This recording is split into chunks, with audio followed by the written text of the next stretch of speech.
ವಿಧಿ ಬೆಸೆದ ನಂಟು ಭಾಗ 14. ನನ್ನ ಮಾನ ಉಳಿಸಿಕೊಳ್ಳಲು ನನಗಿದ್ದ ದಾರಿಯೊಂದೇ. ಯಾವ ಆಲೋಚನೆಯೂ ಮಾಡದೆ ಬಾವಿಗೆ ಬಿದ್ದು ಬಿಟ್ಟೆ. ನಾನು ಚೆನ್ನಾಗಿ ಓದಿ ನೀನು ಇಷ್ಟಪಟ್ಟ ಹಾಗೆ ನಾಗರಿಕ ಸೇವಾ ವಿಭಾಗದಲ್ಲಿ ಕೆಲಸ ಪಡೆದು ನಿನ್ನನ್ನು ಚೆನ್ನಾಗಿ ನೋಡಿಕೊಳ್ಳುತ್ತೇನೆ ಎಂದು ಅಜ್ಜಿಗೆ ಕೊಟ್ಟ ಮಾತು ನನ್ನ ಮೆದುಳಿನಲ್ಲಿ ಒಮ್ಮೆಯೂ ಸುಳಿಯಲಿಲ್ಲ. ನಾಳೆ ಉದಯಿಸುವ ಸೂರ್ಯನನ್ನು, ಮತ್ತೊಮ್ಮೆ ಅಜ್ಜಿಯ ಪ್ರಶಾಂತ ಮುಖವನ್ನು, ತಂಪಾದ ಗಾಳಿಯನ್ನು, ಮತ್ತೆಂದೂ ಭೂಮಿಯ ಮೇಲೆ ನನ್ನ ಪಾದವಿರುವುದಿಲ್ಲ ಎಂದು ಭಾವಿಸಿದ್ದ ನಾನು ಎಚ್ಚರವಾಗಿ ನಿಧಾನಕ್ಕೆ ಕಣ್ಣು ಬಿಟ್ಟು ನೋಡಿದಾಗ ಬೆಳ್ಳಿ ಮೋಡಗಳು ಆಗಸದ ತುಂಬ ಹರಡಿತ್ತು. ನನ್ನ ನೆತ್ತಿಯ ಮೇಲೆ ಮಧ್ಯಾಹ್ನದ ವೇಳೆಯ ಬಿಸಿಲು ದಗದಗನೆ ಉರಿಯುತ್ತಿತ್ತು. ಸೂರ್ಯ ಅವನನ್ನು ನೋಡಿದಾಗಲೇ ನಾನು ಬದುಕಿರುವೆ ಎಂದು ತಿಳಿಯಿತು. ತಕ್ಷಣ ನನ್ನ ಕಣ್ಣು ಪಕ್ಕಕ್ಕೆ ಹೋಲಿಸಿದಾಗ ನನಗೆ ನೋಡುತ್ತಿದ್ದ ಪೂರ್ಣಚಂದ್ರನಂತೆ ಹೊಳೆಯುತ್ತಿರುವ ಸುರದ್ವೀಪಿ ಯುವಕ. ಅದ್ಯಾಕೋ ನನ್ನ ಕಣ್ಣುಗಳು ಅವನನ್ನು ಬಿಟ್ಟು ಬೇರೆ ಕಡೆ ಸರಿಯಲಿಲ್ಲ. ಮೊದಲ ಬಾರಿ ಒಂದು ಹುಡುಗನನ್ನು ನೋಡಿದ್ದು, ನನ್ನ ಪ್ರಕಾರ ದೀರ್ಘವಾಗಿ ನೋಡಿದ್ದು. ಅವನ ಚಿಗುರು ಮೀಸೆ, ದುಂಡಾದ ಮುಖ, ನಕ್ಕಾಗ ಅವನ ಮುಖದಲ್ಲಿ ಬೀಳುವ ಗುಳಿ. ಮಂತ್ರಮುಗ್ಧಳಾಗಿ ಅವನನ್ನೇ ನೋಡುತ್ತಾ ಮಲಗಿದ್ದೆ. ನಾನು ಮೇಲೇಳುವ ಪ್ರಮೇಯವೇ ತೆಗೆದುಕೊಳ್ಳಲಿಲ್ಲ. ಅವನ ಆರ್ ಯು ಓಕೆ ಎಂಬ ಕಂಚಿನ ಕಂಠ ನನಗೆ ನವ ವಸಂತದಲ್ಲಿ ಕೂಗುವ ಕೋಗಿಲೆಯಂತಿತ್ತು. ಹಲೋ ಮೇಡಮ್, ಏನಾಗುತ್ತಿದೆ ಎಂದು ಮತ್ತೊಮ್ಮೆ ಕೇಳಿದ. ಅವನ ಧ್ವನಿಗೆ ಬೆಚ್ಚಿ ಎದ್ದು ಕುಂತೆ. ನನ್ನ ನೋಡಿ ಸಣ್ಣದಾಗಿ ಕಿರುನಗೆ ತೋರಿಸಿ, ಆಂಟಿ ಬಾವಿಗೆ ಬಿದ್ದ ಶಾಕಿಗೆ ಸ್ವಲ್ಪ ಭಯಗೊಂಡಿದ್ದಾಳೆ, ಬಿಸಿ ನೀರಿನಲ್ಲಿ ಸ್ನಾನ ಮಾಡೋದಕ್ಕೆ ಹೇಳಿ ಎಂದು ಹೊರಟೇ ಬಿಟ್ಟ. ಕಡೆಯ ಪಕ್ಷ ನನ್ನ ಉಳಿಸಿದ್ದಕ್ಕೆ ಅವನಿಗೊಂದು ಕೃತಜ್ಞತೆ ತಿಳಿಸಬೇಕೆಂಬ ಜ್ಞಾನವೂ ನನಗಿರಲಿಲ್ಲ ಎಂದು ಜೋರಾದ ಉಸಿರು ಮಿಡಿದು ಅತ್ತೆ ಎಂದು ಕರೆದು, ನಿಮ್ಮ ಮಗ ಅವತ್ತು ನನ್ನ ಬದುಕಿಸಿರಲಿಲ್ಲವೆಂದರೆ ನಾನು ಬದುಕುತ್ತಿದ್ದೆನೋ ಇಲ್ಲವೋ ಗೊತ್ತಿಲ್ಲ. ನನ್ನ ಮಾತಿನಲ್ಲಿ ಸುಳ್ಳಿದೆಯಾ ಎಂದು ನಿಮ್ಮ ಮಗನನ್ನೇ ಕೇಳಿ ಎಂದು ಸೂರ್ಯನೆಡೆಗೆ ನೋಡಿದಳು. ಎಲ್ಲರೂ ಅವನೆಡೆಗೆ ನೋಡಿದರು. ಅವಳ ಮಾತು ಸತ್ಯವಾ ಎಂಬಂತೆ ಸೂರ್ಯನಿಗಂತೂ ಆಶ್ಚರ್ಯ. ಅಂದು ಬಾವಿಗೆ ಬಿದ್ದ ಹುಡುಗಿ ಮಧುನಾ ಎಂದು ಅವಳನ್ನೇ ಸೂಕ್ಷ್ಮವಾಗಿ ನೋಡಿದ. ಅವತ್ತು ನೋಡಿದ ಸೂರ್ಯನಿಗೆ ಮಧು ಸ್ವಲ್ಪ ಕಪ್ಪಾಗಿ ಕಂಡಳು. ಮೊದಲು ಅವಳ ಕಣ್ಣಿನಲ್ಲಿ ಕನ್ನಡಕವಿರಲಿಲ್ಲ. ಆದ್ದರಿಂದ ಅವನಿಗೆ ಆ ಹುಡುಗಿ ಮಧು ಎಂದು ಗುರುತಿಸುವಲ್ಲಿ ವಿಫಲನಾದ. ಸೂರ್ಯ, ನಿಜಾನಾ ಎಂದು ವಿದ್ಯಾ ತಮ್ಮ ಅನುಮಾನದ ಕಣ್ಣಿನಿಂದಲೇ ಕೇಳಿದರು. ಹೌದು ಅಮ್ಮ, ಅವತ್ತು ನಾನು ಸಂಜು ಜೊತೆ ಅವರ ಊರು ಹಾಸನಕ್ಕೆ ಹೋಗಿದ್ದೆ ಎಂದು ಹೇಳಿರಲಿಲ್ಲವಲ್ಲ. ಆಗ ನಾನು ಬಾವಿಗೆ ಬಿದ್ದ ಮಧುನ ಕಾಪಾಡಿದ್ದೆ. ಆದರೆ ಅವಳು ಮಧು ಎಂದು ನನಗೆ ತಿಳಿದಿರಲಿಲ್ಲ ಎಂದು ಮತ್ತೆ ಮಧು ಮುಖವನ್ನೇ ಚಿಕ್ಕವಾಗಿ ನೋಡಿದ. ಅಂದು ನೋಡಿದ ಮಧುನೇ ಬೇರೆ ಥರ ಕಂಡಳು, ಇಂದು ನೋಡಿದ ಮಧುನೇ ಬೇರೆ ಥರ ಕಂಡಳು. ಮತ್ತೆ ತನ್ನ ಮಾತು ಶುರು ಮಾಡಿದಳು ಮಧು. ನೀವೇನೋ ಹೊರಟು ಹೋದಿರಿ, ಅದರ ಜೊತೆಗೆ ನನ್ನ ಮನಸ್ಸನ್ನು ತೆಗೆದುಕೊಂಡು ಹೊರಟು ಹೋದಿರಿ. ನನಗೂ ಒಂದು ಮನಸ್ಸಿದೆ, ಅದರಲ್ಲೂ ಅನುರಾಗ ಮೂಡುತ್ತೆ, ಅದು ಮಿಡಿಯುತ್ತೆ ಎಂದು ತಿಳಿದಿದ್ದೇ ನಿಮ್ಮ ರೂಪ. ನನ್ನ ಹೃದಯದಲ್ಲಿ ಅಚ್ಚಳಿಯದೆ ಪ್ರೀತಿ ಪ್ರೇಮ ಎಂದರೆ ಮೈಲಿ ದೂರ ಓಡುತ್ತಿದ್ದವಳು.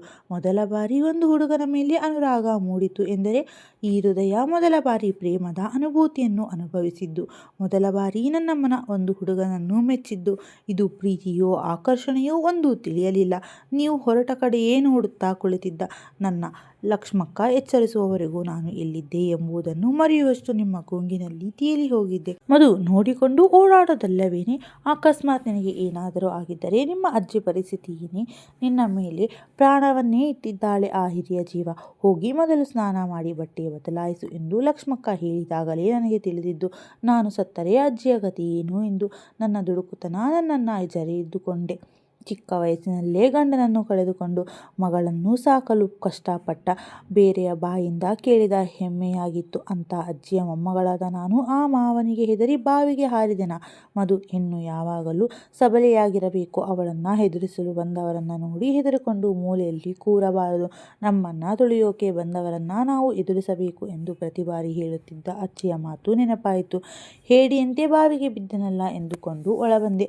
ಅಜ್ಜಿಗೆ ತಿಳಿಯುವ ಮುಂಚೆಯೇ ನಾನು ಸ್ನಾನ ಮಾಡಬೇಕೆಂದು ಸ್ನಾನದ ಮನೆ ಹೊಕ್ಕಿ ಬೇಗ ಸ್ನಾನ ಮುಗಿಸಿ ಹೊರಬಂದಾಗ ನನಗೆ ಅಜ್ಜಿಯ ಕೋಪದ ಮುಖ ಕಾಣಿಸಿತು. ಅದ್ಯಾಕೋ ಅಜ್ಜಿಯ ಬಳಿ ಈ ವಿಷಯ ಹೇಳಲು ಭಯ. ಅಜ್ಜಿಯ ಉರಿನೋಟಕ್ಕೆ ನೋಟ ಬೇಸಲಾಗದೆ ತಲೆ ಬಗ್ಗಿಸಿ ನಿಂತೆ. ಮಧು, ನನ್ನ ಬಿಟ್ಟು ಹೊರಟು ಹೋಗೋದಕ್ಕೆ ನಿಂತಿದ್ಯಾ?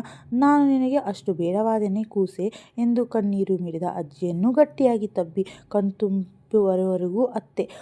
ಈ ಜೀವಕ್ಕೆ ಕಣ್ಣೀರು ಆ ದೇವರು ಬಹುಮಾನವಾಗಿ ಕೊಟ್ಟು ಬಿಟ್ಟಿದ್ದ. ನನ್ನ ಸಮಾಧಾನಿಸಿದ ಅಜ್ಜಿಗೆ ಮಾವನ ವರ್ತನೆಯ ಬಗ್ಗೆ ತಿಳಿಸಿದೆ.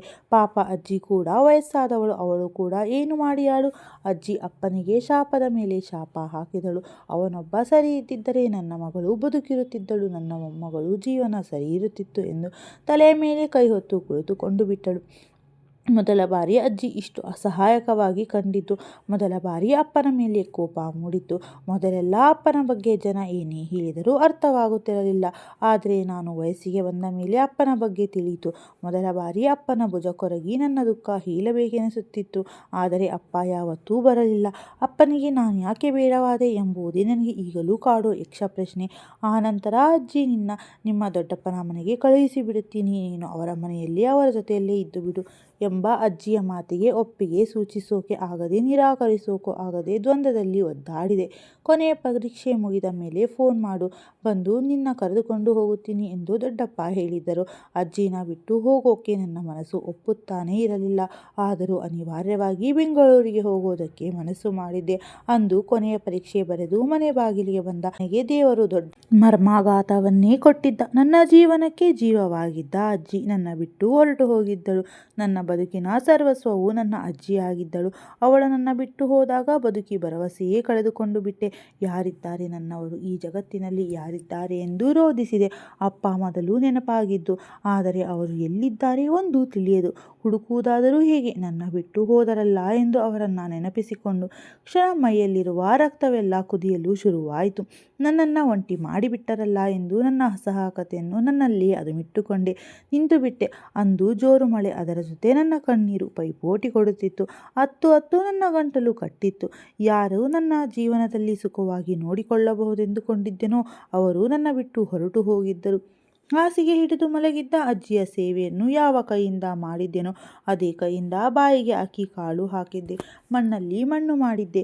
ನನ್ನ ಬದುಕು ತನ್ನ ಬೆಲೆಯನ್ನೇ ಕಳೆದುಕೊಂಡು ಬಿಟ್ಟಿತ್ತು. ದಾರಿ ಕಾಣದೆ ಕುಗ್ಗಿಬಿಟ್ಟ ಜೀವನ ಶೂನ್ಯದಂತೆ ಭಾಸವಾಯಿತು. ಬೆಳಗ್ಗೆ ಎದ್ದ ನನಗೆ ಮತ್ತೆ ಮಾವನ ಉಪಟಳ ಶುರುವಾಯಿತು. ಅವನಿಂದ ತಪ್ಪಿಸಿಕೊಳ್ಳಲು ಒದ್ದಾಡಿ ಸೋತೆ. ಆದರೆ ದೇವರು ನನ್ನ ಪಾಲಿಗಿದ್ದಾನೆನಿಸುತ್ತೆ. ದೇವರ ರೂಪದಲ್ಲಿ ದೊಡ್ಡಪ್ಪ ಬಂದು ನಿಂತಿದ್ದರು. ಮಾವನಿಂದ ತಪ್ಪಿಸಿಕೊಳ್ಳಲು ನನಗಿದ್ದ ದಾರಿ ಎಂದೇ ಅದು ದೊಡ್ಡಪ್ಪನ ಮನೆ. ಹಾಗಾಗಿ ಅವರ ಜೊತೆ ನನ್ನ ಜೀವನದ ಪಯಣ ಹಾಸನದಿಂದ ಬೆಂಗಳೂರಿಗೆ ಬಂತು. ಅಜ್ಜಿ ನಾನು ಅಷ್ಟೇ ನನ್ನ ಪ್ರಪಂಚವೆಂದು ಬದುಕುತ್ತಿದ್ದ ನನಗೆ ದೊಡ್ಡಪ್ಪನ ಮನೆಗೆ ಬಂದ ದಿನವೇ ನನ್ನ ಪ್ರಪಂಚವೇ ಬದಲಾಗಿತ್ತು. ಹಳ್ಳಿಯೆಲ್ಲ ಬೆಳೆದ ನನಗೆ ಬೆಂಗಳೂರು ಮಾಯಾ ಜಗತ್ತಿನಂತೆ ಕಂಡಿತ್ತು. ದೊಡ್ಡಪ್ಪನ ಮನೆಯಲ್ಲಿ ಎಲ್ಲರೂ ಎಷ್ಟು ಚೆನ್ನಾಗಿ ಮಾತನಾಡಿಸಿದರು. ಅವರ ಮನೆಯಲ್ಲಿ ನಾನು ಪರಕೀಯಳಂತೆ ಭಾಸವಾಗಿತ್ತು. ಅಜ್ಜಿ ಜೊತೆ ಒಬ್ಬಳೇ ಇದ್ದರೂ ನಾನೊಬ್ಬಳೇ ಒಂಟಿ ಎಂದೂ ಅನಿಸಿರಲಿಲ್ಲ. ಆದರೆ ದೊಡ್ಡಪ್ಪನ ಮನೆಯಲ್ಲಿ ಮನೆ ತುಂಬ ಜನ ಇದ್ದರು. ನಾನು ಒಂಟಿ ಎನಿಸುತ್ತಿತ್ತು. ಹಾಗಾಗಿ ಮೌನಿಯಾದೆ. ದೊಡ್ಡಪ್ಪನ ಪ್ರೀತಿಯಲ್ಲಿ ಪಾಲು ತೆಗೆದುಕೊಂಡು ಬಿಟ್ಟೆ ಎಂಬ ಚಿಕ್ಕ ಅಸೂಯೆ ಕಿಡಿ ಅಂಕಿತಾಳ ಮನ ಹೊಕ್ಕಿತ್ತು.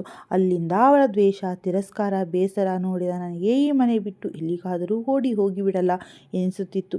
ಆದರೆ ಎಲ್ಲಿಗೆ? 1000 ಸರ್ತಿ ಯೋಚಿಸಿದರೂ ದಾರಿ ಕಾಣಲಿಲ್ಲ. ದಾರಿ ಯಾವುದೂ ಕಾಣದೆ ನನ್ನ ಜೀವನದ ಪಯಣ ದೊಡ್ಡಪ್ಪನ ಮನೆಯಲ್ಲೇ ನಿಲ್ಲಿಸಿದೆ.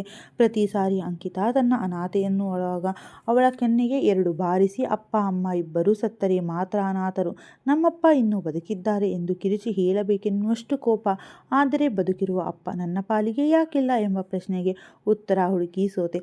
ದೊಡ್ಡಪ್ಪನ ಮನೆಗೆ ಬಂದು 6 ತಿಂಗಳಲ್ಲಿ ಅಷ್ಟೋ ಇಷ್ಟೋ ಹೊಂದಿಕೊಳ್ಳಲು ಪ್ರಯತ್ನಿಸಿದೆ. ಅವತ್ತು ಕಡೆ ಕಾರ್ತಿಕ ಸೋಮವಾರ. ದೊಡ್ಡಪ್ಪ ಮತ್ತು ದೊಡ್ಡಮ್ಮ ಮಲ್ಲೇಶ್ವರಂನಲ್ಲಿರೋ ಕಾಡು ಮಲ್ಲೇಶ್ವರ ದೇವಸ್ಥಾನಕ್ಕೆ ಹೋಗಿ ಬರುತ್ತೀನಿ, ನೀನು ಬಾ ಎಂದು ದೊಡ್ಡಮ್ಮ ಕರೆದಾಗ ತಿಂಗಳ ಸಮಸ್ಯೆಯಿಂದ ನಾನು ಬರಲ್ಲ ಎಂದೆ. ಆದರೆ ಅವತ್ತು ಅಂಕಿತಾ ನಾನು ಬರುತ್ತೀನಿ ದೇವಸ್ಥಾನಕ್ಕೆ ಎಂದಳು. ನನಗೆ ಸೋಜಿಗವಾಗಿತ್ತು. ಯಾವಾಗಲೂ ದೇವಸ್ಥಾನಕ್ಕೆ ಬಾ ಎಂದರೆ ಹೇ ಹೋಗಮ್ಮ, ಯಾರು ದೇವಸ್ಥಾನಕ್ಕೆ ಬರುತ್ತಾರೆ ಎಂದು ಅಸಡ್ಡೆ ತೋರುತ್ತಿದ್ದ ಅಂಕಿತಾ ಇಂದು ದೇವಸ್ಥಾನಕ್ಕೆ ಹೋಗಿದಿರುವುದು ಆಶ್ಚರ್ಯವೇ ಆಗಿತ್ತು.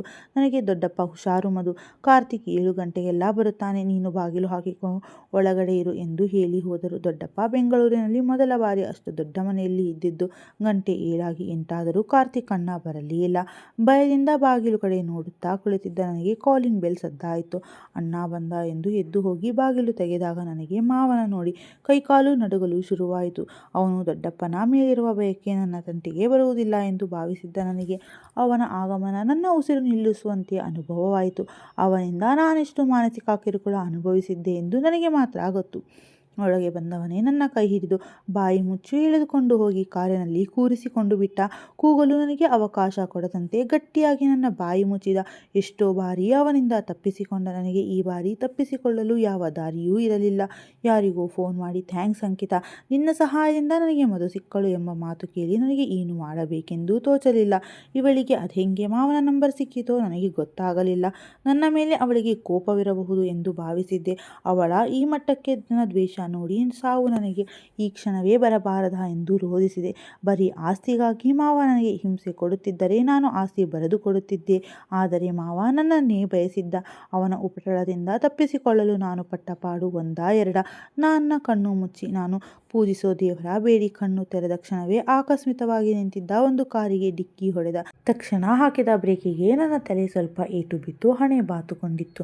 ಕಾರಿನಿಂದ ಇಳಿದು ಬಂದ ನಿಮ್ಮನ್ನು ನೋಡಿ ನನಗೆ ಎಷ್ಟು ಆಶ್ಚರ್ಯವಾಯಿತು ಎಂದರೆ, ಪ್ರತಿ ಬಾರಿ ನಾನು ಸಂಕಷ್ಟದಲ್ಲಿ ಸಿಲುಕಿದಾಗ ನೀವು ನನ್ನ ಕಣ್ಣೆದುರಿಗೆ ಬರುವುದು ವಿಪರ್ಯಾಸವೇ ಅಥವಾ ವಿಧಿಲಿಖಿತವೇ ಎಂದು ತಿಳಿಯಲಿಲ್ಲ.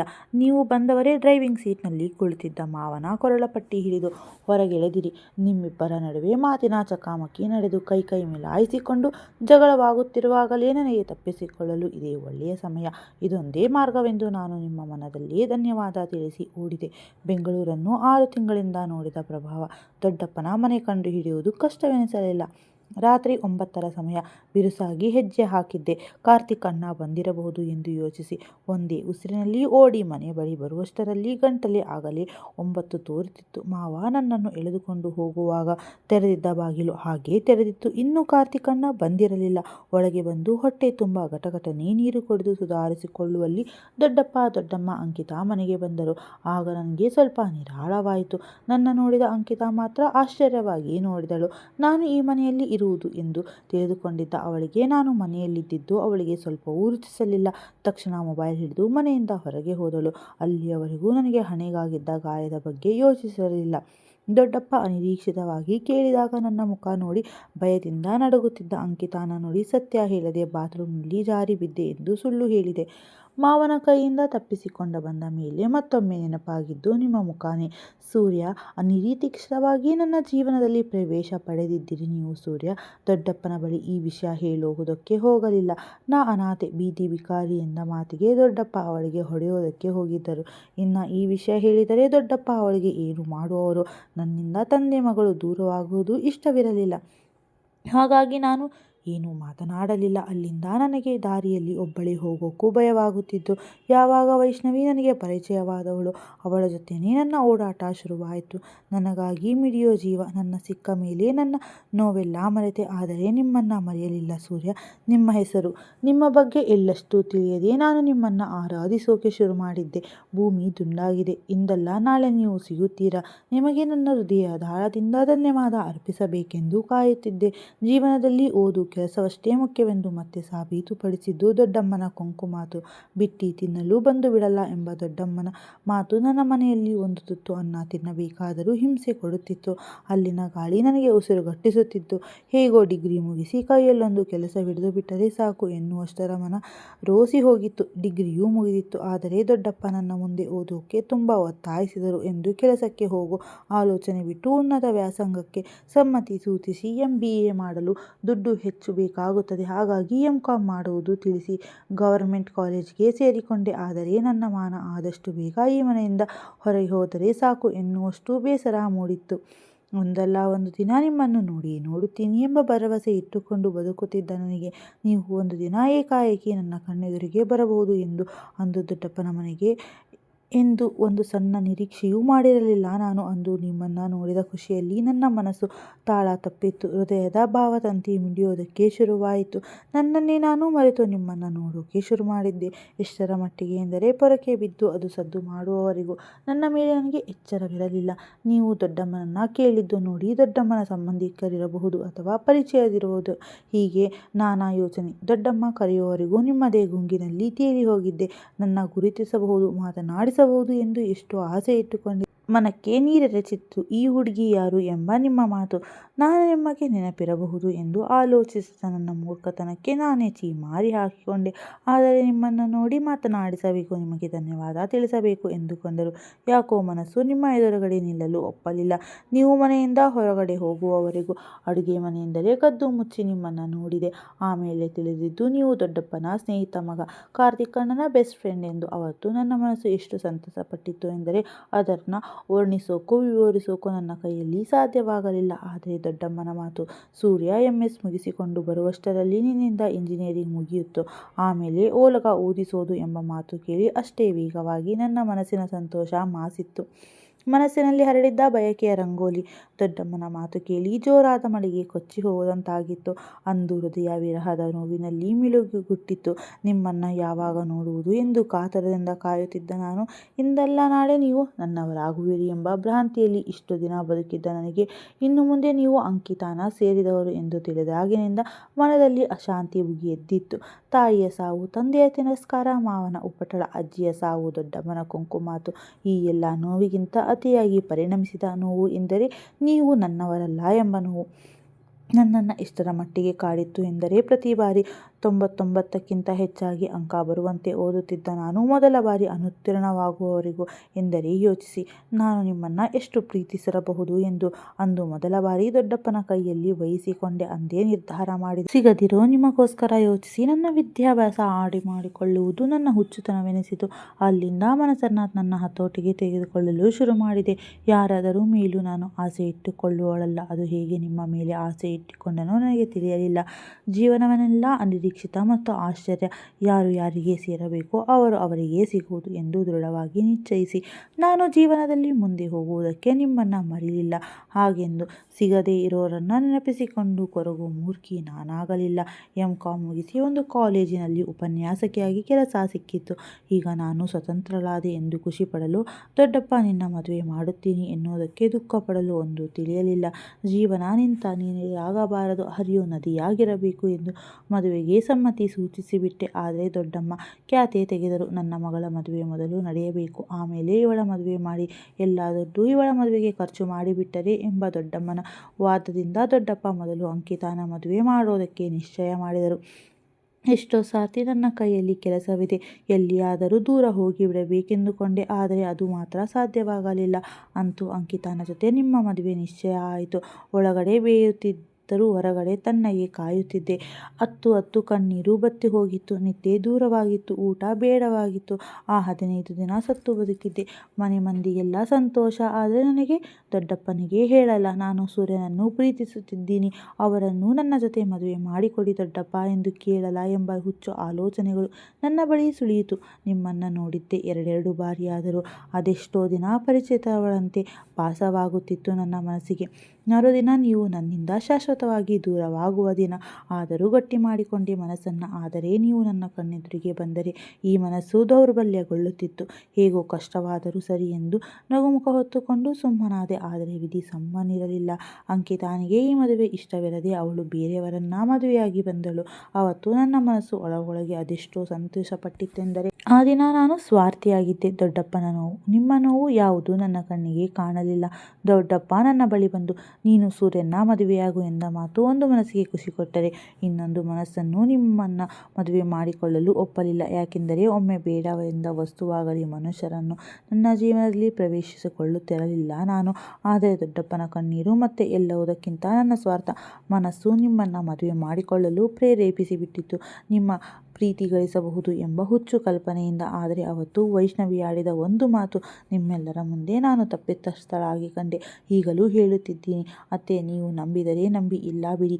ನಾನು ಪ್ರೀತಿಸಿದ್ದು ನಿಮ್ಮ ಮಗನನ್ನು ಮಾತ್ರ ಎಂದು ಸೋಫಾದ ಮೇಲೆ ಕುಳಿತಳು. ದೇವ, ನನ್ನ ಮನಸ್ಸು ಇಷ್ಟು ಕಲುಷಿತವೇ? ಛೇ, ಅತ್ತಿಗೆ ಮಾತು ಕೇಳಿ ನನ್ನ ಸೊಸೆಯ ಮೇಲೆ ಕೆಟ್ಟ ಆಪಾದನೆ ಮಾಡಿಬಿಟ್ಟೆನಲ್ಲ ಎಂದು ತನ್ನನ್ನೇ ಜರುಗಿಕೊಳ್ಳುತ್ತಾ ಗಂಡನ ಕೆಂಗಣ್ಣಿಗೆ ಗುರಿಯಾಗಿ ತಲೆ ತಗ್ಗಿಸುತ್ತಾ ನಿಂತು ಬಿಟ್ಟರು ವಿದ್ಯಾ.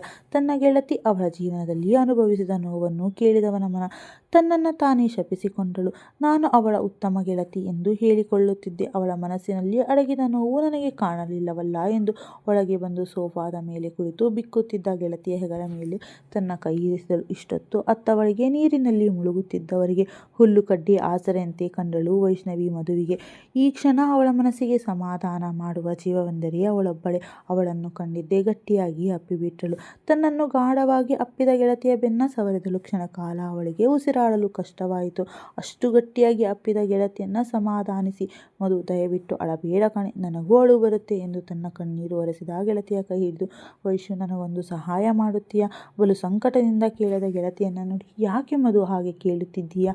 ಏನು ಹೇಳು, ನಾನು ನಿನಗೆ ಸಹಾಯ ಮಾಡುತ್ತಿರುತ್ತೇನೆ ವೈಷ್ಣು, ನೀನು ಯಾವಾಗಲೂ ಹೇಳುತ್ತಿದ್ದೀಯಲ್ಲ ನನ್ನ ಜೊತೆ ಬಂದು ಬಿಡು, ಈಗಲೂ ಪಿಜಿಯಲ್ಲಿ ಇರೋಣ ಎಂದು. ನಾನು ಈಗ ಹೇಳುತ್ತಿದ್ದೀನಿ, ದಯವಿಟ್ಟು ನಿನ್ನ ಜೊತೆ ಕರೆದುಕೊಂಡು ಹೋಗು. ನನಗೂ ಸಾಕಾಗಿದೆ ಬೇರೆಯವರ ಆಸರೆಯಲ್ಲಿ ಹೊರೆಯಾಗಿ ಬದುಕಿ. ಇನ್ನು ಮೇಲೆ ನಾನು ಒಂಟಿಯಾಗಿ ಬದುಕೋದನ್ನು ಅಭ್ಯಾಸ ಮಾಡಿಕೊಳ್ಳುತ್ತೇನೆ. ಹೇಗೋ ನಾನು ಕೆಲಸಕ್ಕೆ ರಿಸೈನ್ ಮಾಡಿಲ್ಲ, ಅದೇ ಕೆಲಸ ನನಗೆ ಸಿಗುತ್ತೆ. ಸ್ವಲ್ಪ ದಿನ ನಿನ್ನ ಜೊತೆ ಇರೋದಕ್ಕೆ ಅವಕಾಶ ಮಾಡಿಕೊಡಿ ಎಂದು ಕೋರಿಕೆಯಿಂದ ಕೇಳಿದ ಗೆಳತಿಯ ಮಾತಿಗೆ ಬಾ ಎನ್ನಲ್ಲ, ಆಗದೆ ಬೇಡ ಎನ್ನಲ್ಲ, ಆಗದೆ ಬಿಲಬಿಲನೆ ಒದ್ದಾಡಿದಳು ವೈಷ್ಣವಿ. ಮೊದಲ ಬಾರಿ ಮಧು ದುಡುಕುತನ ಅವಳಿಗೆ ಕಾಣಿಸಿತು. ಕ್ಷಣಕಾಲಿಗೆ ಯೋಚಿಸಿ, ಮಧು, ದುಡುಕಬೇಡವೇ, ಸ್ವಲ್ಪ ಯೋಚಿಸು ಎಂದಳು. ತನ್ನ ಗೆಳತಿಯ ಸಂಬಂಧವನ್ನು ಕಳೆದುಕೊಂಡು ಬರುವುದು ತಿಳಿದ ಪರಿಗೆ ಕಳಕಳಿಯಿಂದ ಹೇಳಿದಳು. ಮನೆಯವರೆಲ್ಲ ಅವಳ ಮಾತಿಗೆ ಏನು ಮಾತನಾಡಬೇಕೆಂದು ತಿಳಿಯದೆ ಸುಮ್ಮನೆ ನಿಂತು ಬಿಟ್ಟರು. ಮನೆಯ ತುಂಬ ಕರಾಳ ಮೌನ ತುಂಬಿತ್ತು. ಕೆಲಗಳಿಗೆ ಏನು ಮಾತನಾಡದೆ ಸುಮ್ಮನಾದಳು. ನಂತರ, ನಿನ್ನ ಮನೆಗೆ ನಾನು ಬರುವುದು ಇಷ್ಟವಿಲ್ಲ ಎಂದರೆ ಬೇಡ ಬಿಡು, ನಾನು ಬೇರೆ ವ್ಯವಸ್ಥೆ ಮಾಡಿಕೊಳ್ಳುತ್ತೇನೆ. ನೀನು ಕೂಡ ಎಲ್ಲರಂತೆ ಎಂದವಳ ಮನಸ್ಸು ಮಾತ್ರ ದೃಢವಾಗಿ ಯೋಚಿಸಿತು. ಎಲ್ಲರಿಂದ ದೂರ ಹೋಗಿ ಬದುಕಬೇಕು. ಯಾಕೋ ಎಲ್ಲರಿಂದ ತನ್ನ ಬಗ್ಗೆ ಇಲ್ಲಸಲ್ಲದ ಅಪವಾದಗಳನ್ನು ಕೇಳಿ ರೋಸಿ ಹೋಗಿತ್ತು ಅವಳ ಮನ. ಮಧು ಎಂದು ಮುಂದೆ ಏನೇನೋ ಮಾತನಾಡಲು ಬಂದ ವೈಷ್ಣವಿ ಸೂರ್ಯನ ಕಡೆ ನೋಡಿದಳು. ಅವನು ಕಣ್ಣಲ್ಲೇ ಸಮ್ಮತಿಸಿದ. ಕರೆದುಕೊಂಡು ಹೋಗು ಎಂಬಂತೆ.